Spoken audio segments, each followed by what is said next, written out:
कि जीवन का परम लक्ष्य है आत्मस्वरूप या ब्रह्म तत्व का बोध होना। तो जब साधक को आत्मज्ञान या ब्रह्म तत्व का ज्ञान या बोध हो जाता है तो उनमें क्या क्या परिवर्तन होता है, जैसे उनके चरित्र के स्वभाव में, या कौन कौन से लक्षण प्रकट होते हैं महाराज जी? उनमें मान का लेश नहीं रह जाता, मोह का किंचन मात्र लेश भी नहीं रह जाता, उनमें किसी संग का दोष प्रभाव नहीं करता। जैसे भोग उपस्थित होने पर भी भोगने की इच्छा ना होना, कुसंग होने पर भी कुसंग का कोई प्रभाव ना पड़ना, किसी भी तरह के संग का प्रभाव उनके ऊपर नहीं पड़ता। वो निरंतर आत्मस्वरूप में रमण करने वाले महापुरुष किसी भी वस्तु, व्यक्ति, मान, प्रतिष्ठा, पद आदि की कभी आकांक्षा नहीं करते। वो विनिवृत्त कामा, समस्त कामनाओं से रहित होते हैं। मान, अपमान, सुख दुख, लाभ हानि, निंदा स्तुति, जय पराजय, जन्म मृत्यु, इन सब पर विजय प्राप्त किए हुए वो समान भाव को प्राप्त रहते हैं। उनमें किंचन मात्र भी मान या अपमान में, सुख या दुख में, जय या पराजय में कोई भी हृदय में फर्क नहीं पड़ता। सुख दुख में समान भाव रखते हुए निरंतर अपने स्वरूप में स्थित अखंड प्रसन्नता, न मान न मोह न संग का प्रभाव, न कोई कामना न कोई द्वंद्व, वो निर्द्वंद, द्वंद्वातीत, त्रिगुणातीत, कालातीत महारस में निमग्न रहते हैं। समझ में आया किसका प्रश्न है? हाँ, वो ऐसी स्थिति में रहते हैं कि वो बाह्य व्यवहार में नहीं जान सकते आप। बाह्य व्यवहार जन साधारण जैसा भी हो सकता है, लेकिन वो असंग होते हैं, जित संग दोषा। जी रवि कुमार जी, नोएडा से। महाराज जी, आपके श्रीमुख से सुना है कि भक्त से अधिक भगवान अपने भक्त से मिलने के लिए व्याकुल रहते हैं। महाराज जी, इस परम व्याकुलता को कैसे अनुभव करें साधक? पर जब तक भक्ति नहीं होगी हृदय में, तो भगवान की व्याकुलता को आप कैसे जान पाएंगे? जब आपके अंदर व्याकुलता पैदा हो तो आप भगवान की व्याकुलता को जान सकते हैं। आपके अंदर आनंद प्रकट हो तो आप आनंद सिंधु को जान सकते हैं। आपके अंदर मिलन की चटपटी हो तो तुम्हें दिखाई देगा। पर मिलन की चटपटी तो अभी भोगों की है। भोग मिल जाए, मान प्रतिष्ठा हो जाए, खूब धन हो जाए, मनमानी आचरण करने को मिले, ये भक्ति से रहित जो विमुख आचरण है, ये पहले सुधारे जाएं। जैसे आप प्रश्न कर रहे हैं, तो आपके अंदर पहले चटपटी होनी चाहिए, तब उधर चटपटी देखोगे। भगवान अमना है, भगवान में मन नहीं है। भक्त का मन ही भगवान का मन बनता है। आपका मन भगवान के लिए व्याकुल है तो वही मन भगवान के अंदर व्याकुलता पैदा कर दी। भगवान अमना है, भगवान में ये मन नहीं है, क्योंकि वही मन बने। इंद्रियाणाम मनस्यास्मि, तो मन थोड़ी कोई अलग चीज है। इंद्रियों में मन मैं हूं, भगवान कह रहे हैं। तो भगवान में मन भक्त का मन जाता है। भक्त भोग लगाने के लिए व्याकुल है कि मेरे भगवान भूखे हैं, तो भगवान को भूख लगाई। भक्त सोच रहा है भगवान को इस समय नींद लग रही होगी, शयन करा दे, तो भगवान को नींद लग आई।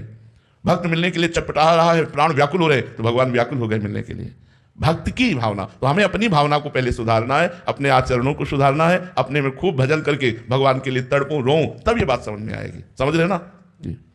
राधिका रसिक सहचरी जी, राधे राधे महाराज जी। महाराज जी, क्या श्री राधा रानी के नाम से, रूप से, लीला से प्रीति हो जाना उनसे प्रेम हो जाने की प्रारंभिक स्थितियां सीढ़ी है? हाँ, बिल्कुल यही है। नाम में प्रीति हो गई, धाम में प्रीति हो गई, रूप में प्रीति हो गई, लीला सुनने में रुचि हो गई, इसी से भगवान कृपा किए और प्रेम का अंकुरण हो गया। जो प्रेम का अंकुरण है वो जब होता है तो उसमें एक क्षमता आती है, शांति। किसी भी तरह का कोई भी उपद्रव अपने साथ कोई करे, हमारे अंदर किसी भी तरह की कोई हलचल नहीं हुई।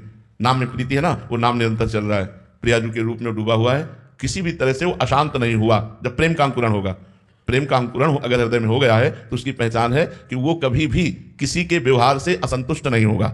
अगर आपको कोई गाली भी दे रहा है, अपमान भी कर रहा है, राधा राधा राधा राधा, वो ना बुरा उसका मन आएगा और ना अंदर उसके बुरा लगेगा। जिसके प्रेम प्रकट हो गया है, प्रेम अंकुरित हो गया है, ये उसकी पहचान है।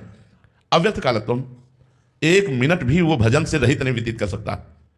हर समय वो भजन में लगा रहेगा, कभी नाम कीर्तन कर रहा है, कभी भगवान की कथा या जो भी कर्म कर रहा है भगवान का चिंतन करते हुए कर रहा है। अव्यक्त कालत्वम, संसार के समस्त भोगों से वैराग्य, प्रेम का अंकुरण होने पर समस्त भोगों से वैराग्य हो जाएगा और किंचन मात्र भी अपने सम्मान की प्रीता नहीं रह जाएगी, मान शून्यता, और दृढ़ आशा बंध जाएगी कि इसी जन्म में मुझे भगवत प्राप्ति होगी।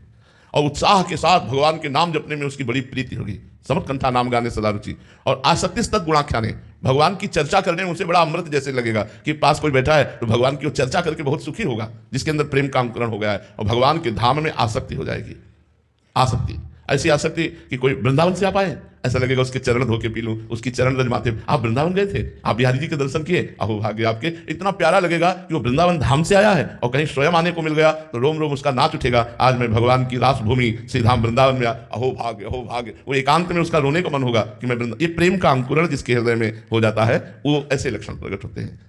इत्यादयोनुभावा स्यात् च्युत अंकुरे जना, प्रेमांकुर जब होता है तो ऐसा भाव उत्पन्न हो जाता है कि सबसे किसी भी प्रकार के उपद्रव से अशांत न होना, एक भी मिनट भगवान के भजन से व्यर्थ व्यतीत न होना, पूरे लोक परलोक के भोगों से वैराग्य होना, मान सम्मान इससे बहुत दूर रहना, सम्मान प्रियता बिल्कुल नष्ट हो जाना, अच्छा ही न लगना, सम्मान होना, दृढ़ आशा इसी जन्म में भगवान मिलेंगे, प्रेम भाव से उत्कंठा भरकर नया नया स्वाद नाम जपने में मिलना, भगवान की लीला कथा सुनने और कहने में बड़ा आनंद का अनुभव होना, और भगवान की लीला भूमि ब्रज चौरासी को धाम में प्रीति हो जाना। ये जब हमारे अंदर भाव उत्पन्न होता है तब ये लक्षण आ जाते हैं। प्रिया चौहान जी, राधे राधे महाराज जी। महाराज जी, ये मेरा आखिरी जन्म है, ये कैसे पता चलता है? जब ऊपर से निर्णय हो जाता है कि आपका आखिरी जन्म है, तो जैसे हम कई बार कह चुके हैं कि अब हमारा आखिरी जन्म है, कह चुके, सभा में कह चुके हैं, हम बिल्कुल निश्चिंत होकर निर्भय होकर कह रहे हैं अब हमारा आखिरी जन्म है, कोई प्रश्न नहीं, कोई संशय नहीं, कोई चूक नहीं कि पता नहीं ऐसा होगा कि नहीं, बिल्कुल नहीं होगा। हाँ, अब श्री जी अपने पार्षद स्वरूप से हमें जगत कल्याण के लिए भेजे तो वो आना होगा, लेकिन कर्म बंधन से जन्म नहीं होगा। कटे कर्म बंधन संसारी, सुख सागर पूरी ततिभारी, विधि निषेध श्रृंखला छुड़ावे, निज आलय वन आन बसावे, आलय वन वसत संग पारस के आयस कनक समान है। ये सब बराबर हो गया। तो जब बराबर हो जाता है, छक जाते हैं हम, तो कोई दूसरा थोड़ी बताता है कि भाई रुक जा, छक गया। वो खुद कहता है छक गया, मैं छक गया, ऐसे ही मेरा बेड़ा पार हो गया, मेरा काम हो गया, अब मेरा जन्म मरण का चक्र मिट गया, मेरे प्रभु ने मुझे निहाल कर दिया। ये यहां से आता है, जाने मोरी छाती, ये हृदय से आने लगता है, किसी बाहरी प्रमाण की जरूरत नहीं है। पायल जी, राधे राधे महाराज जी। महाराज जी, अहंकार कैसे कम करें अपना? गुरुजनों की आज्ञा का जब हम पालन करते हैं, हर क्रिया में भगवान की कृपा देखते हैं, तो अहंकार नष्ट हो जाता है। जैसे हम अच्छा विद्या अध्ययन करके अच्छे नंबरों में पास हुए, तो सोचा कि प्रियाजू की बड़ी कृपा, उन्हीं की कृपा से अच्छी पढ़ाई में हमारी बुद्धि लगी और उन्हीं की कृपा से अच्छे नंबर आए। तो जब आपको कोई कहेगा आप तो फर्स्ट क्लास आए, तो आपका मन कहेगा नहीं, मैं नहीं, मेरे प्रभु ने, मेरी प्रियाजू ने मुझे पास, तो अहंकार आपका गलित हो जाएगा। जब हम हर क्रिया में भगवान की कृपा देखते हैं, शास्त्र और संतों का हम संग करते हैं, शास्त्र स्वाध्याय सत्संग, तो हमारा अहंकार धीरे धीरे नष्ट होने लगता है। नहीं, अज्ञानी पुरुष तो थोड़ी थोड़ी बात में अहंकार कर लेता है। अहंकार नष्ट होता है कृपा और शास्त्र संतों का संग। अगर हम शास्त्र का संग करके स्वाध्याय कर रहे हैं तो हमें ज्ञान बढ़ेगा, संतों का संग कर रहे हैं तो हमें ज्ञान बढ़ेगा, और हम भगवान की कृपा के आश्रित रहेंगे तो हमारा अहंकार नष्ट हो जाएगा। तो कृपा, शास्त्र और संत, इन तीन के संयोग से अहंकार